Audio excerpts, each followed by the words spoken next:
अस्सलाम वालेकुम। प्रोग्राम सियासी जायचा में खुश आमदीद। मैं हूं शफकत अली और हमारे साथ मौजूद हैं एस्ट्रोलॉजर मलक महबूब साहब। अच्छा मलक साहब, अगले सवाल पर बढ़ने से पहले मैं थोड़ी सी वजाहत कर दूं हमारे व्यूअर्स के लिए कि मलक महबूब साहब ने बारहा खान साहब की सेहत के बारे में प्रिडिक्शन दी है। बारहा ये बताया है कि इन्फेक्शन वाज़े तौर पर नजर आते हैं लेकिन लाइफ थ्रेटनिंग सिचुएशन नहीं है। अब एक आम आदमी के लिए, एक आम शहरी के लिए तो आंखों का मसला बनना या इन्फेक्शन होना मे बी रूटीन मैटर भी हो सकता है, मे बी नॉर्मल भी हो सकता है। बहुत सारे लोग इस तरह की सूरत हाल से गुजरते हैं, लेकिन चूंकि खान साहब पाकिस्तान के सबसे पॉपुलर लीडर हैं, खान साहब पाकिस्तान के फॉर्मर प्राइम मिनिस्टर हैं, तो उनके हवाले से ये बहुत बड़ी खबर भी है और लम्हा फिक्रिया भी है।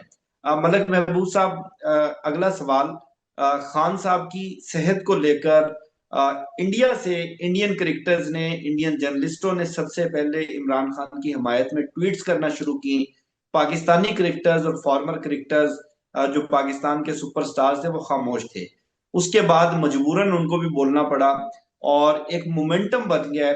आप अंदाजा लगाएं कि जो ESPN क्रिक इन्फो है, उन्होंने भी खान साहब के ऊपर उनकी हमायत में उनकी सेहत के हवाले से ट्वीट कर दी। इसी तरह शुएब अख्तर हैं, अजय जडेजा हैं, इंडिया से बहुत सारे नाम है, वकार यूनस, वसीम अकरम, मोहम्मद हफीज, शाहिद अफरीदी। और इसके साथ साथ खलीज टाइम्स ने इमरान खान की लाइफ के ऊपर एक पूरा फीचर लिख दिया। ओवरऑल आप कह सकते हैं कि एक बैन अवी दबाव बनता हुआ नजर आ रहा है, एक मोमेंटम बनता हुआ नजर आ रहा है, जिससे हुकूमत बैकफुट पर जाती हुई नजर आ रही है। आउटकम आपको क्या नजर आ रहा है? देखिए, हुकूमत के लिए भी मैंने ये साल का डेडलाइन दी हुई है। अब हम्म। जो लोग ये वीलॉग देख के ये बोलेंगे कि हुकूमत तो नहीं गई, तो मेरे ख्याल से आप थोड़ा सा इंतजार करें। ये जो एस्ट्रोलॉजी की प्रिडिक्शंस होती है ना, ये ऐसा नहीं होता मैं आज बोल रहा हूँ कल हो जाएगा। ऐसा हुआ भी होगा, कोइंसिडेंस हो जाते हम्म। हैं। लेकिन अगर हम्म। आप हर प्रिडिक्शन को ये बोलें कि कुछ नहीं हुआ कुछ नहीं हुआ, तो बहुत कुछ हुआ है, आप शायद नजरअंदाज कर रहे हैं उस चीज को। गंडापुर वाली मिसाल देख लें। जी बिल्कुल, गंडापुर है। और वो कौन थे जी सर, जो हमारे चीफ जस्टिस थे पहले, उनका मुझे आसिफ नाम फैजी याद। साहब। काजी फाइज ईसा है, बहुत सारी मिसालें हैं सर। पीटीआई के ये जो नवंबर से इन्होंने बाउंस बैक किया है, इसकी है। फिर सोहेल आफरीदी की है, बहुत कुछ है ऐसे तो। स्टेशन में। जी तो सर, अभी वो गिनवाने बैठेंगे तो वीलॉग उसी में चला जाएगा। इसीलिए कहने का मकसद ये नहीं है कि आप तारीफें करें मेरी। मैं इसके काबिल भी नहीं हूँ, तारीफ अल्लाह ताला की करनी चाहिए। लेकिन आप बातों को समझें, एस्ट्रोलॉजी इस तरह से काम नहीं करती है कि आज बोला कल हो जाएगा। इनका टाइम पीरियड होता है। आपको मैं एक छोटी सी एग्जांपल देता हूँ एस्ट्रोलॉजी में। राहु की अगर महादशा आ जाए, महादशा का मतलब टाइम पीरियड आ जाए, तो एक इंसान के 18 साल उसी दशा में चले जाते हैं। तो अंदाजा हम्म। लगाएं, 18 साल तक हालात वैसे नहीं रहते, लेकिन वो एक जो क्रंच क्राइसिस में आ जाता है, वो उससे बाहर नहीं आ सकता। तो आप अगर ये बोलते हैं कि आज मैं बोल रहा हूँ कल चीजें हो जाएं, तो फिर तो मैं इस काबिल नहीं हूँ। कोई गैब का इल्म जिसके पास हो वही आपके साथ आके बैठे, तो वही बताएगा कल क्या होने वाला है। लेकिन ये जो कैलकुलेशंस हैं, इसके हिसाब से हुकूमत के जो काउंटडाउन है वो ऑलरेडी स्टार्ट हो चुका हुआ है। जनवरी एंड से हुकूमत का काउंटडाउन स्टार्ट हो गया था। और आने वाले दिन हुकूमत के लिए मजीद मुश्किल से मुश्किल होते जाएंगे। अब देखें आप बात, इन्होंने कितनी तरमीमें लाई, याद है आपको? एक के बाद एक 26वीं तरमीम। 27वीं। 26, 27वीं, अभी 28वीं की भी आप पिछले दिनों बात कर रहे थे। जी मैंने जी। आपको क्या कहा सर, ये तरमीमें जो मर्जी कर रहा है, हम्म। सितारे तरमीमों से नहीं चलते हैं। सितारे बिल्कुल अपनी ऐसे ही है। तरमीम लेकर आते हैं। तो अब देखे, हम्म। ये कोई, मैं नहीं कहूंगा बहुत अच्छा हुआ क्या हुआ खान साहब के साथ जिसकी वजह से ये हालात बन गए। लेकिन सितारे ऐसे ही हम्म। हालात बनाते हैं, जो हम नहीं हम्म। सोचते, जो हमारी नजर भी नहीं होती, हालांकि हमारे सामने भी हो सकता है। लेकिन हमारे बस हम्म। कुदरत का निजाम है, हमारी नजर नहीं पड़ेगी वहां पर। वो अक्सर हम्म। लोग कहते हैं कि जब किसी का बुरा टाइम शुरू होता है, सबसे पहले अक्ल पे पत्थर पड़ते हैं। इसका मतलब ये है कि अक्ल हम्म। काम करना छोड़ देती। तो जब अक्ल काम करना बिल्कुल। छोड़ देती है, तो इंसान का बुरा टाइम शुरू आ जाता है, क्योंकि उसको समझ में नहीं आता सही क्या है गलत क्या है। Coming back to the point, hmm. हुकूमत के लिए स्पेशली जून जुलाई हम्म। अगस्त ये बड़े ही सेंसिटिव महीने होंगे। जिस तरह खान साहब के लिए फरवरी मार्च हैं, उनके लिए जून जुलाई अगस्त बहुत मुश्किल होंगे। और मुझे हम्म। बहुत ही कम चांस लग रहा है कि वो इस टाइम को इस दफा सरवाइव कर जाएंगे। और बाय द वे, हम्म। इसी इसी वीलॉग में एक चीज और मैं डाल दूं कि जो जी जी। टाइम मई से स्टार्ट होगा, वो कुदरती हम्म। आफात का बहुत ही खतरनाक होने वाला है पूरी दुनिया के लिए। तो हम्म। बहुत सारी चीजें अभी आहिस्ता आहिस्ता चलेंगी, लेकिन कमिंग मंथ्स में, फरवरी मार्च, हम्म। ये पाकिस्तान के हालात भी मुझे स्टेबल नजर नहीं आते। जैसे आपने बोला है 8-10 जगहों पे धरने शुरू हुए हैं, इन चीजों में हम्म। मजीद शिद्दत आती हुई दिख रही है। आज से 1-1.5 हफ्ता पहले जब खामोशी थी, मेरे तब भी अल्फाज हुई हैं, और अभी भी मैं इसी हम्म। बात पर हूं कि आने वाले दिन मजीद सख्त हैं। अभी तो इक्लिप्स में तकरीबन 4-5 दिन रहते हैं, लेकिन हम्म। असरात अभी से आना शुरू हो गए। बिल्कुल। अच्छा मलिक साहब, आपके मेरे महबूब फील्ड मार्शल आसिम मुनीर साहब इस वक्त जर्मनी म्यूनिख सिक्योरिटी कॉन्फ्रेंस में हैं और फैसले की घड़ी आन पहुंची है। इतलात ये हैं कि जर्मनी से वो अमेरिका जाएंगे। अमेरिका 17 फरवरी को गजा पीस बोर्ड की मीटिंग होने जा रही है। उसमें पाकिस्तान के प्राइम मिनिस्टर शहबाज शरीफ भी जाएंगे और पाकिस्तान ने हाँ या ना में जवाब देना है। गजा पीस बोर्ड में तो शामिल हो चुके हैं, क्या हम वहां पर फौज भेजेंगे या नहीं भेजेंगे, और इस फैसले के असरात क्या होंगे, और फील्ड मार्शल साहब के भी इस जायचे के बारे में थोड़ा सा बता दें। देखिए, फैसला तो हो चुका हुआ है, और वो फैसला जब ये बातें हो रही थी तभी मैंने कह दिया था कि एक अनफॉर्चुनेट सिनेरियो बन रहा है पाकिस्तान के लिए, लेकिन लॉन्ग टर्म इसके पाकिस्तान को बेनिफिट मिलेंगे। नो डाउट शॉर्ट टर्म नुकसान नजर आते हैं, लॉन्ग टर्म हम्म। से मुराद आज से 8-10 साल बाद इसकी वैल्यू कदरदानी होगी, लेकिन अभी के लिए ये मसला जो है, मसला कश्मीर से भी बड़ा नजर आ रहा है मुझे। और ये लोग डेफिनेटली पार्ट हम्म। लेंगे, इसमें तो कोई शक ही नहीं है सर। ये तो मैंने आपको हम्म। पिछले साल के एंड में ही बता दिया था।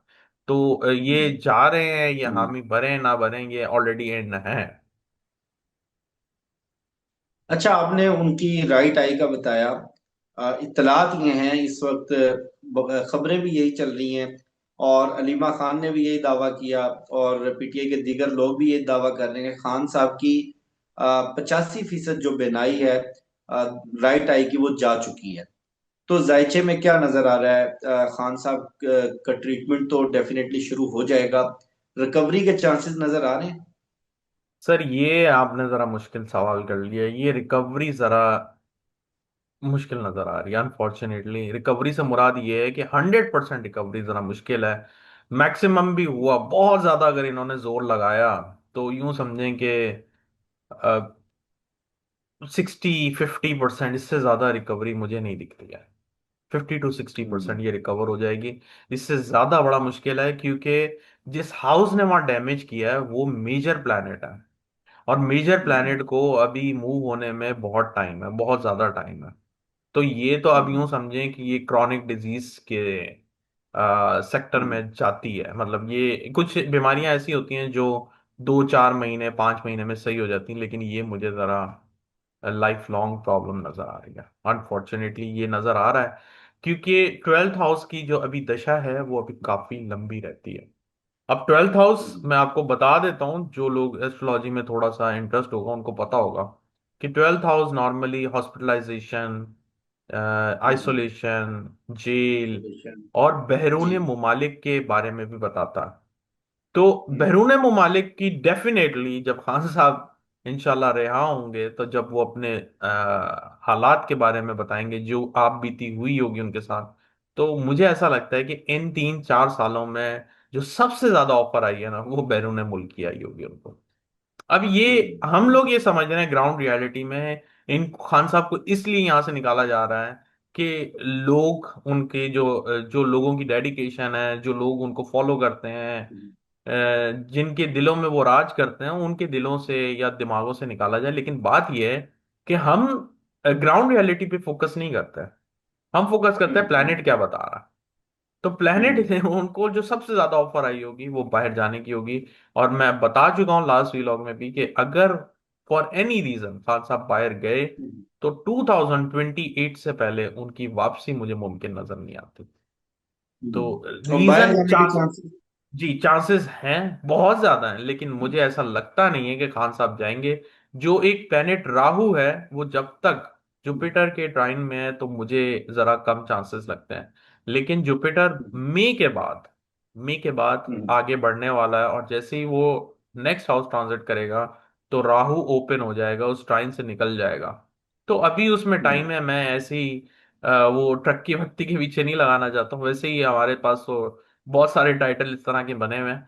तो मैं नहीं चाहता हूँ कि मैं अभी से उस चीज को अनाउंस करूं। देयर आर चांसेस, 2-3% है, ज्यादा नहीं है। लेकिन एस्ट्रोलॉजी में अगर 0.1% भी चांस होता है हम उसको गिनते हैं, क्योंकि हम्म। ये गैब का इल्म नहीं है, ये कैलकुलेशन है। हम्म। गलत होती है तो फिर 0.1% वाली सही हो जाती है। तो हम्म। मेरा कहने का मकसद है कि चांसेस हैं, लेकिन अगर ये अस्पताल जाते हैं तो उसके बाद इंशाल्लाह मुझे नहीं लगता कि खान साहब को वापस अडयाला जेल जाने चाहिए। खान साहब हम्म। की यहाँ से रियलोकेशन नजर आता है, तो यहाँ से ये हम्म। डेफिनेटली मूव हो जाएगा। हम्म। फाइनली फैसले की घड़ी आन पहुंची। आज या कल खान साहब को हॉस्पिटल शिफ्ट कर दिया जाएगा, और ये मैं नहीं कह रहा, हुकूमती वुज़रा कह रहे हैं। और आज सारा दिन आप लोगों ने देखा कि जिस तरह पीटीआई ने मुख्तलिफ मुकामात पर धरने दिए, दबाव बढ़ाया, उसके बाद हुकूमती वुज़रा काफी बैकफुट पर नजर आए। और वीडियो के आगाज से पहले मैं बता दूं कि खान साहब के बारे में मलक महबूब साहब ने पहले ही अनाउंस कर रखा था कि मार्च कट ऑफ डेट है, मार्च तक खान साहब को बाहर आ जाना चाहिए, इंशाल्लाह आ जाएंगे। और मलक महबूब साहब ने यह भी ऐलान कर रखा था कि मार्च तक अगर खान साहब बाहर ना आए तो फिर मैं मेरे हाथ खड़े हैं, मैं खान साहब के बारे में कोई प्रिडिक्शन नहीं दूंगा। जब से मैंने मलक महबूब साहब के साथ व्लॉग का सिलसिला शुरू किया है, तमहीद मुझे पता है थोड़ी सी लंबी हो गई, लेकिन वजाहत जरूरी है क्योंकि काफी ज्यादा तनकीदी कमेंट्स आते हैं। अ, करीबन 2 साल हो गए, 2 साल में मलक महबूब साहब ने सिर्फ 2 मरतबा खान साहब की रिहाई की डेट बताई। एक अक्टूबर 2025 था, अक्टूबर नवंबर, उसमें अनफॉर्चुनेटली नहीं हो सका। बाद में इतलात ये आई, अलीमा खान ने भी तस्दीक की, अली अमीन गंडापुर ने भी तस्दीक की, मामला तय पा चुके थे। लेकिन अनफॉर्चुनेटली वो मामला आगे ना बढ़ सके, खान साहब ने उस पेशकश को रिफ्यूज कर दिया। और दूसरी प्रोडिक्शन मार्च की थी। मार्च वाली सूरत हाल अब आपके सामने है। आगे का मंजरनामा क्या होगा, हुकूमत का मुस्तकबिल क्या होगा, और उसके साथ साथ कुछ पाकिस्तान के फील्ड मार्शल आसिम मुनीर साहब के जायचे के बारे में भी पूछेंगे। और पाकिस्तान का सियासी जायचा क्या बता रहा है, ये जानते मलक महबूब साहब से। सर बहुत शुक्रिया आपके वक्त का। माय प्लेजर शफकत भाई, कैसे हैं आप? अल्हम्दुलिल्लाह सर, आप बताएं आप कैसे हैं। अल्लाह का करम है। आज तो आपने बहुत लंबी जो है डिक्टेशन दी है। मेरे ख्याल से आपको इतना बोलने की जरूरत नहीं है। जो हमारे रेगुलर व्यूअर्स हैं वो डेफिनेटली जानते हैं कि मैं बात करके फिर वैसा नहीं हूं कि मैंने तो यूं नहीं यूं कहा था। जो कहता हूं हम्म। अगर वो होता है वो आपके सामने आ जाता, नहीं होता तो मैं खुद ही हाथ खड़े कर लेता हूं। ऐसा नहीं हुआ। हम्म। और मेरे ख्याल से इंसान को थोड़ा आजिज़ी दिखाना ही जरूरी होती है इन चीजों में, क्योंकि बिल्कुल। ये आपको अल्लाह ताला की तरफ से एक यूं समझें कि इनायत है, गिफ्ट है। तो इसको आप हम्म। अपनी मलकियत ना समझें, बल्कि इसका हम्म। एहसान समझें कि अल्लाह ने आपको नवाजी है। खैर, coming back to the point, देखें खान साहब के लिए जैसे मैंने आपको कल भी बताया है कि ये जो टाइम चल रहा है बड़ा डिसाइसिव है, और इसमें फैसिलिटीज इनको मिलेंगी। तो आप देख रहे हैं कि हम्म। खान साहब को सबसे पहले जो कि अक्ल भी यही बोलती है कि खान साहब को सबसे पहले इलाज की जरूरत है। इलाज में ये हम्म। मामलात खराब होने की वजह भी यही दिखती है कि इनको कोई इन्फेक्शन हुआ है जो बड़ा है बहुत ज्यादा, जिसकी हम्म। निगलेक्ट किया है, और यूं समझें कि उसके ऊपर ध्यान नहीं दिया गया हुकूमत की तरफ से, या जो जेल इदारे के लोग हैं जो टेक केयर करते हैं उनकी वजह से। तो अगर अभी कोई ये बोलता है कि आपने ये नहीं बताया था कि खुदा ना खास्ता खान साहब के साथ ये होगा, तो देखें हम्म। ऐसे प्लैनेट हर वक्त गर्दिश में होते हैं, हर वक्त वो ट्रांजिट कर रहे होते हैं। कभी एस्पेक्ट हम्म। आपके चेंज होते हैं, कभी सेम रहते हैं, कभी न्यू एस्पेक्ट बनते हैं। तो मेरे ख्याल से इतना इन डेप्थ रहना और कनेक्टेड रहना बहुत मुश्किल है, स्पेशली जहां हम्म। पे मैं हूं। वहां पे हर हम्म। चीज को आपको खुद हैंडल करना पड़ता है। काम के हिसाब से, घर के हिसाब से, हर जगह पे ये है यहाँ पे।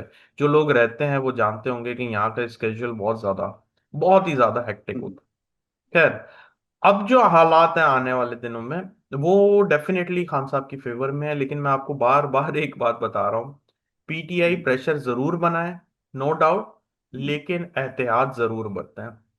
इस जज्बाती मूवमेंट में अगर इनसे कोई गलती हो गई, तो यूं समझे जो नवंबर से लेके यहां तक का सफर तय किया है, ये फिर रीसेट हो जाएगा और इनको फिर से वही चीज प्रोसेस करनी पड़ेगी। रीसेट से मुराद ये है कि यहां तक अब इनका एक लेवल बना। लेवल से मुराद ये, लेवल तो इससे भी ऊपर था, लेकिन आप देख रहे हैं नवंबर से पहले जिस तरह दीवार से चिपकाया हुआ था, ऐसे हालात नहीं थे। अब जो है हालात बेहतर हुए हैं, पीटीआई बाउंस बैक की है, पहले से बेहतर सिचुएशन में है। तो बेहतर है कि इसको आगे लेके जाया जाए, ना कि इससे पीछे आया जाए। तो खान साहब के लिए जो मैंने जायचे से देखा था, मेरे ख्याल से कल आपके साथ वीलॉग नहीं हो सका, तो मैंने एक वीलॉग में ये कहा था कि खान साहब की मुझे दाई आंख का मसला दिखता है, जो कि उसकी कंफर्मेशन भी आ गई है। तो जो 12th हाउस होता है वो राइट आई का होता है। तो राइट आई कंफर्म करती है कि जो वक्ती जायचा मैं फॉलो कर रहा हूँ वो एग्जैक्टली सही चल रहा है। ऐसा आगे कब तक चलता है ये तो हम सब देखेंगे, मेरे समेत। लेकिन इस सब के हिसाब से खान साहब के लिए आने वाले दिन अच्छे हैं। बस शर्त ये है, मैं फिर से बता रहा हूँ, मैं बार बार बता रहा हूँ कि ये ना समझिएगा कि खान साहब अगर यहाँ से खैर से अस्पताल से निकलेंगे तो वो अवाम के बीच में होंगे, वो मुझे नजर नहीं आता। इस बात को मैं बार बार कह चुका हूँ। खान साहब अभी भी किसी तरह की आइसोलेशन में नजर आते हैं इस साल तक। आगे फिर हम आगे जैसे नया जायचा बनाएंगे फिर उसके ऊपर मजीद बात करेंगे।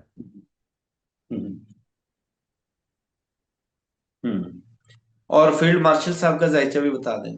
अच्छा, फील्ड मार्शल के जायचे पे हम ज्यादा बात करेंगे, लेकिन अगले वीलॉग में, क्योंकि उनका रिसेंटली जब मैंने देखा था, तो अभी तो टाइम सही है, लेकिन जैसे मैंने पहले भी बताया है, जो जून जुलाई है उनके लिए बड़ा टफ होने वाला है।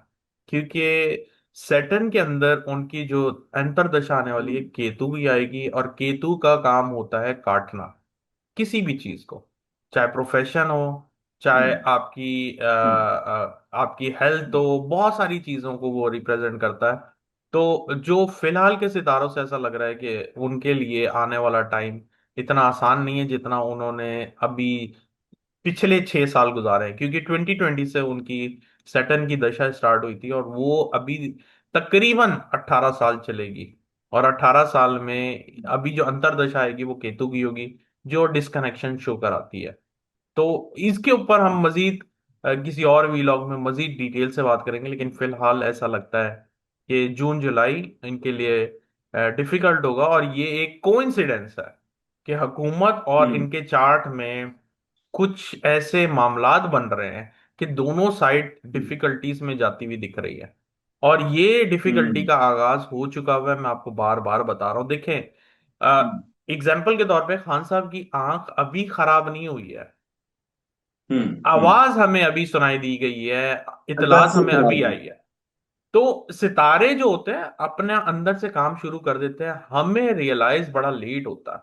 और वो जब रियलाइज होता है तो वो इवेंट ऑलरेडी ट्रिगर हो चुका होता है। तो इनका इवेंट, हुकूमत का और फील्ड मार्शल का इवेंट ट्रिगर हुआ हुआ है। अब बस, अब वही वाली बात है कि जो अगले इक्लिप्स आने वाले हैं, अगले मेजर प्लैनेट की ट्रांजिशन आने वाली है, वो इनके ट्रिगर पॉइंट होंगे। बहुत शुक्रिया मलक महबूब साहब आपके कीमती वक्त का। मुझे शफकत अली को, मलक महबूब साहब को दीजिए इजाजत। वीडियो के हवाले से फीडबैक जरूर दीजिएगा। अपना बहुत ख्याल रखिएगा। इंशाल्लाह आपसे होगी फिर नेक्स्ट वीडियो मुलाकात। अल्लाह हाफिज।